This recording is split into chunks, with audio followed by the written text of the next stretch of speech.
एक नारियल ने एक बंदर की जान ले ली। ये रेन फॉरेस्ट का एक डेडली ट्रैप था। जंगल में एक शिकारी ने नारियल के खोल को पेड़ से बांध दिया। उसने उस खोल में एक छोटा सा छेद किया जो सिर्फ एक सिक्के जितना था और उसके अंदर सफेद चावल भर दिया। थोड़ी देर बाद एक बंदर वहां आया। उसने चावल देखे और लालच में अपना हाथ अंदर डाल दिया। उसने एक मुट्ठी भर चावल पकड़ लिया, लेकिन जैसे ही उसने मुट्ठी बंद की उसका हाथ बाहर नहीं निकल पाया। खाली हाथ तो अंदर चला गया, लेकिन बंद मुट्ठी बाहर नहीं आ सकी। उसकी ग्रीड ही उसकी जंजीर बन गई। तभी शिकारी हाथ में कुल्हाड़ी लेकर धीरे धीरे उसकी ओर बढ़ने लगा। उसके कदमों की आवाज सूखी टहनियों को तोड़ रही थी। बंदर ने जैसे ही कुल्हाड़ी की चमक देखी, वो जोर जोर से चीखने लगा। उसने अपने पिछले पैरों से पेड़ पर चढ़ने की कोशिश की और पूरी ताकत से अपना हाथ बाहर खींचने लगा। खोल के खुरदरे किनारों ने उसकी त्वचा को छील दिया और खून बहकर चावलों में मिल गया। आजादी उससे सिर्फ 1 मीटर दूर थी। उसे सिर्फ एक काम करना था, बस उन चावलों को छोड़ देना था। सिर्फ 0.1 सेकंड में वो अपनी जान बचा सकता था, लेकिन वो ऐसा नहीं कर पाया। डर उसे भागने के लिए कह रहा था, लेकिन उसका इंस्टिंक्ट उसे और कसकर पकड़ने पर मजबूर कर रहा था। जितना वो पीछे हटने की कोशिश करता,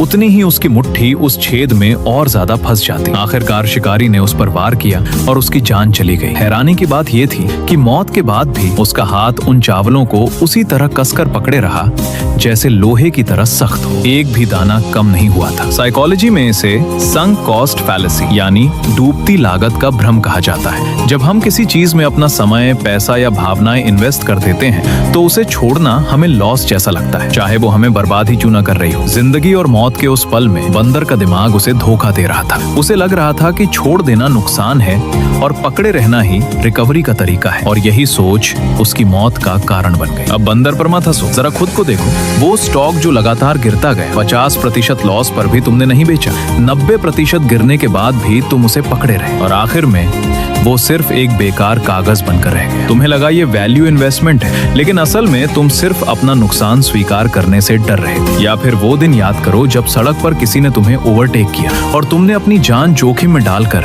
उसका 5 किलोमीटर तक पीछा किया, सिर्फ उसे कुछ कहने के लिए। तुम्हें लगा ये तुम्हारी ईगो और सेल्फ रिस्पेक्ट की बात है, लेकिन असल में तुम अपनी जिंदगी को खतरे में डाल रहे थे। थोड़े से पैसे और थोड़ी सी ईगो के लिए तुम खुद को गहरे अंधेरे में धकेल देते हो। तुम जीतने की कोशिश नहीं कर रहे होते, बल्कि तुम एक तेज धार वाली तलवार को पकड़कर खींच रहे होते हो, और जितना तुम हार से बचने की कोशिश करते हो, उतना ही तुम्हारे हाथों से खून बहने लगता है। अगर कभी तुम्हें लगे कि जिंदगी का रास्ता खत्म हो गया है, तो जरा झुक कर देखो। रास्ता खत्म नहीं हुआ होता, बल्कि तुम्हारी पकड़ बहुत कस चुकी होती है। अपनी मुट्ठी खोल दो, उन चावलों को छोड़ दो और अपनी जिंदगी को वापस पालो। याद रखो, कभी कभी छोड़ देना ही सबसे बड़ी जीत होती है।